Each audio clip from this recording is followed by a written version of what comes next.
Hello, everyone. So, we're going to be talking about Ayurveda healing, Ayurvedic healing. How does Ayurveda help with the healing process? So, joining me in our studio is Ricardo Barreto. He is a Ayurvedic practitioner based in the United States. So, welcome and namaste, Ricardo. Namaste. Thank you so much for the invitation. It's a pleasure to be here. Thank you. So, explain us the word Ayurvedic healing. What exactly does it mean? Well, I'm sure everyone is familiar with the word Ayurveda. Ayurveda is a combination of two words, the word Ayuhu and the word Veda. So the word Ayuhu means life or longevity, and the word Veda means knowledge. So Ayurveda is usually translated as the knowledge of life or the knowledge of longevity. But in the context of Ayurveda, when we're talking about life, we're talking about four things. Charaka Samhita, one of the oldest texts, says that life is a combination of Sharira, indria, satva, and aatma. So the word Sharira means our physical body. The word indriya means the senses or our sense impressions. Sattva, the mind. And atma sometimes is translated as soul, but we can think it as the self, that thing that you really are under all the layers that we use to define ourselves.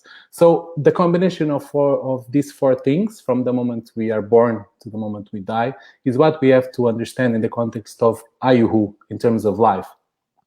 So again, if you look at Ayurvedic texts, they say that the science of Ayurveda is the science that shows us what it's good, what it's bad, what it's healthy, what's not healthy, what gives us happiness, what brings us misery, and the things that we have to do to attain it. If you look at one of the youngest texts, the Ashtanga, it starts by saying that a person wants to have a long and healthy life, which are the means for a person to attain the goals of life. He's talking about the four purusharthas, dharma, artha, kama, and moksha, should follow the teachings of Ayurveda with the utmost care. So meaning that Ayurveda encompasses all of these aspects of life.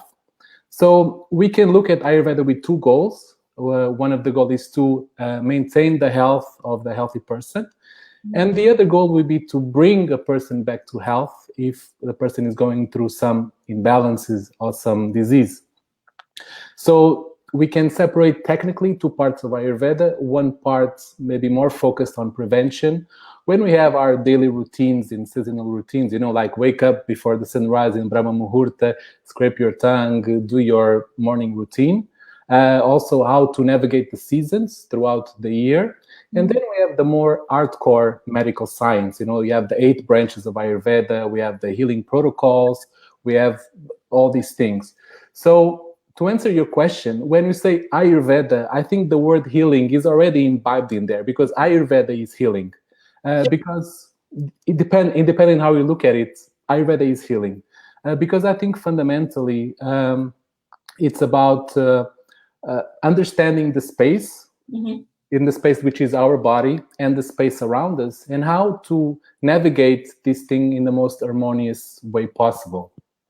Okay, so let's just specifically talk about the diet part, right? Because all of us understand the diet part rather than all the scriptures and the Sanskrit language here.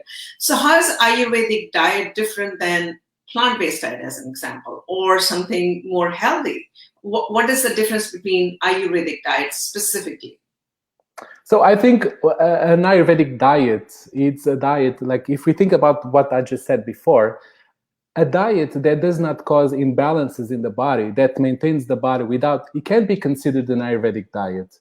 I think there's a few things that we can talk about, maybe some misconceptions that happen in regards to Ayurvedic diet or nutrition, but I think fundamentally, a diet that does not cause issues in the body could be considered technically an Ayurvedic diet. So, for example, when you look about the process of disease, we usually look at two things. We call the roga and the rogi. So the roga is the disease. What is disease? How is it manifesting? What is the symptoms? And then we look at the rogi, the patient. Who is this person in which the disease is manifesting?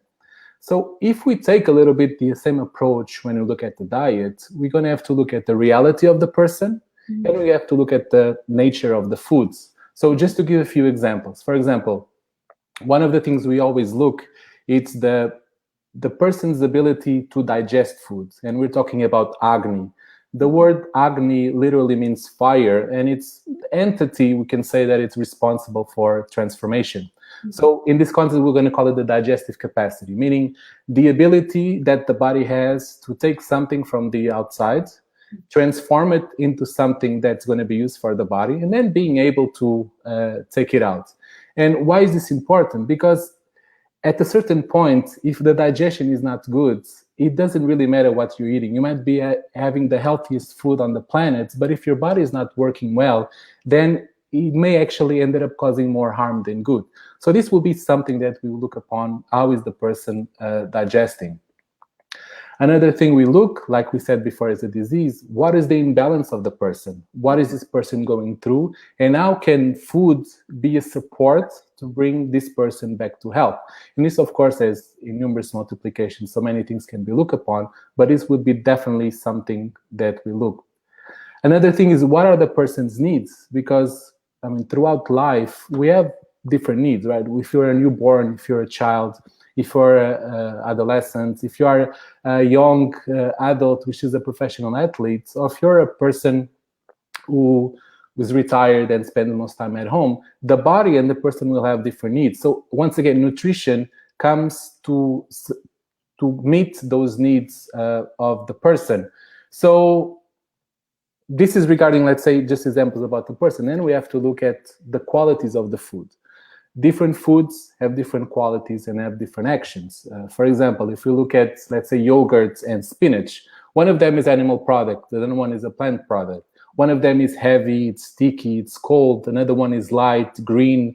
One has been fermented, the one is fresh. So all of these things are going to impact the body in different ways.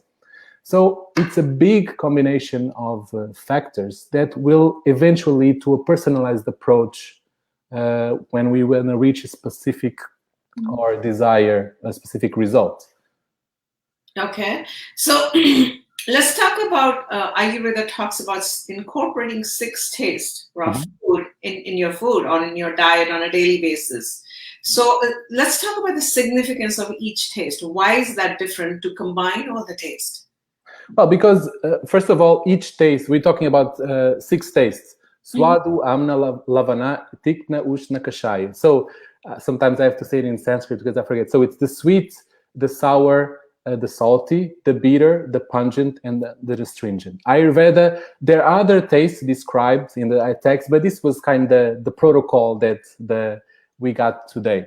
So first of all, these tastes will impact the doshas in a different way. We can talk a little bit about the doshas because the doshas are like a reformulation of the elements. They also will reform the elements, and they will have different actions in the body. So what Ayurveda says that nutrition should have a component of a combination of these 6 elements so that we guarantee that we're nourishing all the tissues in the body. We're making sure all the doshas are maintained in balance, and we're having the proper actions of each one of the tastes. I mean, we can go in immense details on this, but I think overall, I think it's all about creating that balance and giving the body the nutrition within the concept of these 6 tastes. Sure, but Ayurveda doesn't prohibit taking meat or, right? The meat is allowed, generally speaking. So how does Ayurvedic diet compare with a plant-based diet, which a lot of us are trying to learn the advantages of going plant-based diet from a chronic disease prevention point of view? So what is the Ayurvedic point of view eating meat versus a plant-based diet? I have one teacher that says is very specific. It says that Ayurveda is not it's not a moral science; it's an amoral science. I mean, it doesn't have any moral. Ayurveda will tell you if you eat this, this is going to happen. Ayurveda does not advise not eating meat and does not advise eating meat. Meat will have a certain impact on your body and has a therapeutic benefit according to the text.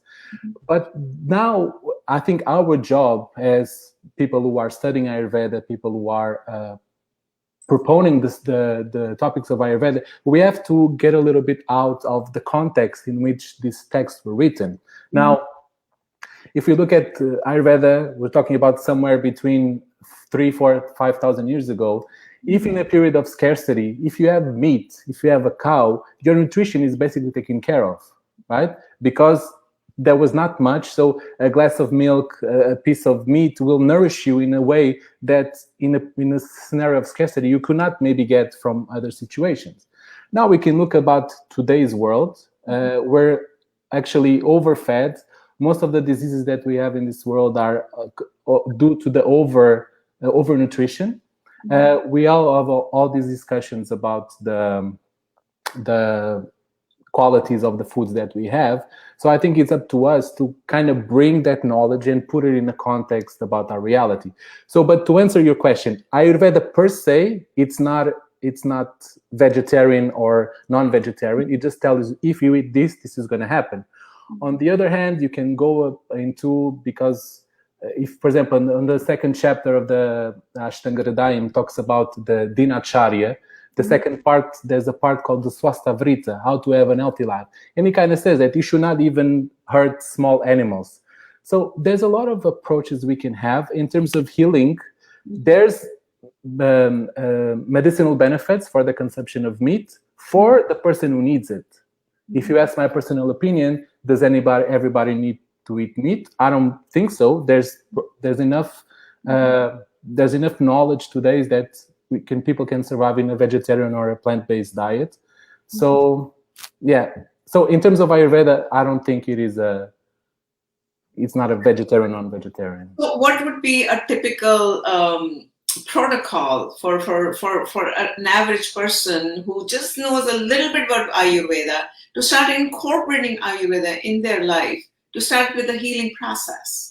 I think when we look at the word Agni, that's what we spoke about, is the most important. I think we kind of, because of the way we've been learning about nutrition, because of all the marketing publicities that we have this idea that we have to be constantly eating, we have to eat 5 or 6 meals a day, not going against the stuff. So I think it's connection to the body.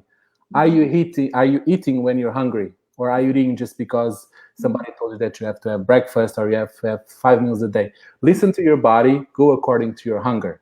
Then if you're hungry and it's time to eat, how hungry are you? Because if you have a big appetite, maybe you can digest this much amount of food. But if you're not very hungry, if you're going to eat more than your capacity, then again, we're going to be causing problems to the body. So I think the fundamental thing is like start being in tune with the body, pay attention to your body, and start eating according to your hunger.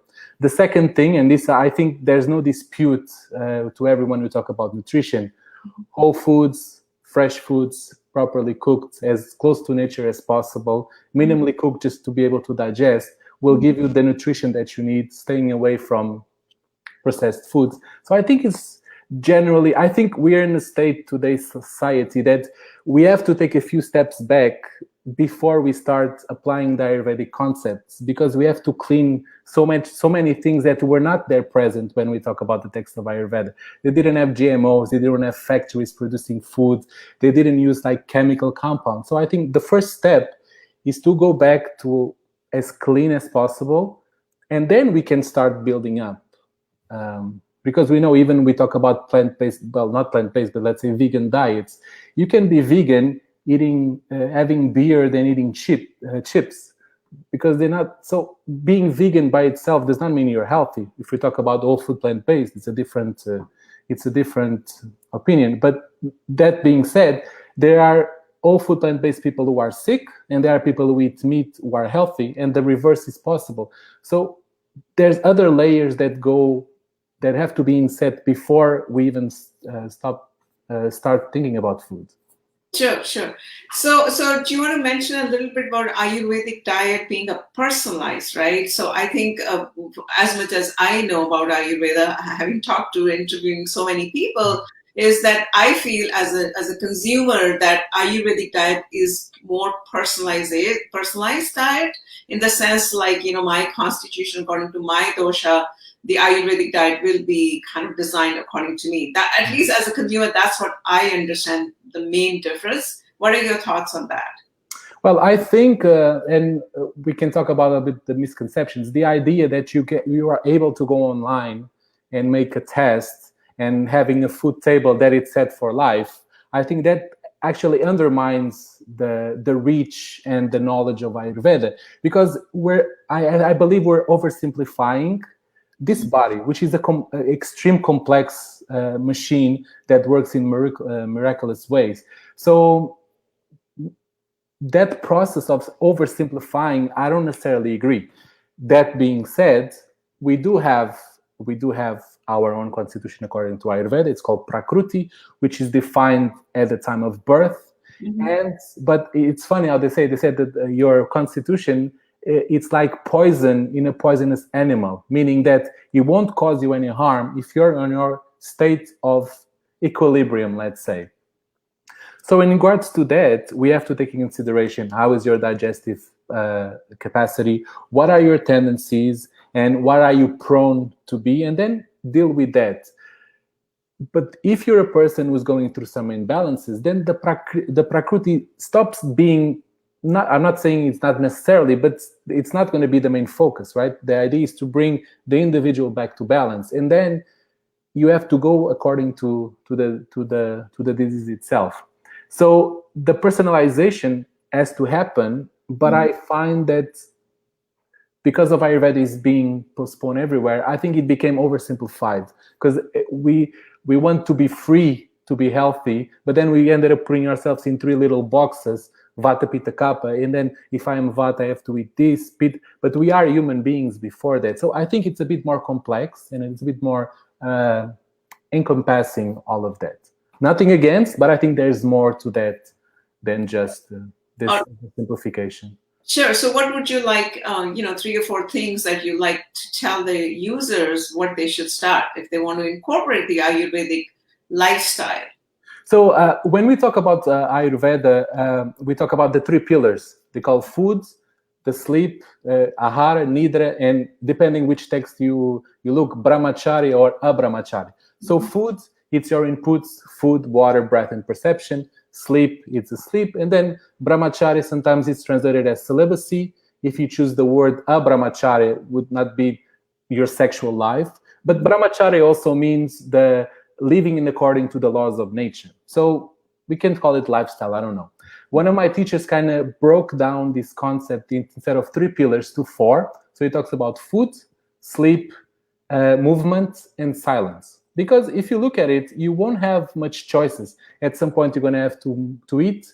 At some point, you're going to have to sleep. At some point, you're going to have to move. And at some point, you're going to have to sit in silence and kind of deal with yourself. So if you look at one of these specifically, food, we already talked. Are you eating? How's your appetite? Are you eating when you're hungry? How is my digestion? Do I eat and food takes long to digest? That means either my digestion is not good or I'm eating too much for my capacity. So looking at these little symptoms that we know and trying to tune them in, it's necessary, because most of the people I find in the clinic, people know what they're doing wrong. They know they should not eat that thing. They know they should not be doing those things. So it's about coming back to learn how to be in the space. For example, sleep. How am I waking up in the morning? Do I feel rested? How is my morning routine? How is my night routine? Sleep is one of the most important factors in health. It's when our body regenerates. It's when we assimilate knowledge. It's when we do everything. People now are sleeping. There's so many cases of insomnia. So people are not sleeping enough in this busy world. So look at your food. Look at your sleep. Movements. You don't have any choices. You're going to have to move. Our body grows to a certain extent, and after a certain point, it starts decaying. How we maintain the body, strength, exercise, flexibility, will ensure that this housing for life, it's going to last as long as possible. And then there is silence. At some point, we're going to have to deal with our thoughts. We're going to have to deal with our emotions. We're going to have to time for ourselves. So if you look at these 4 little things, called 4 pillars of health, you're making sure that, let's say if one night you didn't sleep very well, but okay, my food is good, my body is moving, and I'm taking time for myself, maybe you're good. Or let's say one day you didn't eat very well, but you're sleeping well, you're moving well, and you're taking time for yourself. So it's kind of those pillars kind of balance themselves. Because health is not a static situation. We can be healthy today, we can be sick tomorrow, and the same is the opposite. We might not be healthy today, but if we start doing the right things, then we can reach our points of health. Sure. Well, thank you so much. I would like to add, instead, in addition to the 4 pillars that you talked about, I think community, relationships, Definitely. that is very, very important. And then if you study, like 100 years back, when our many years back, the relationships were stronger as we've come now in this society. We don't have time for relationships, and that makes a huge difference, right, in the health. Yes. I mean, there can be infinite pillars of health. There's so much more things. Yeah. So I think we can take whatever we need for ourselves and apply it. Yeah. Well, thank you so much, Ricardo. Thank you so much. It was a pleasure. Yes, but to everyone else, we have been talking about how Ayurveda can help you with the healing process. So learn about Ayurveda and incorporate little by little, but take the good things and start incorporating whatever you can. That's the message for today. And thank you so much. If you have any comments, feedback, concerns, anything, please let us know. We are just trying to educate you every single day, tit by tidbit. Thank you and namaste. Bye-bye.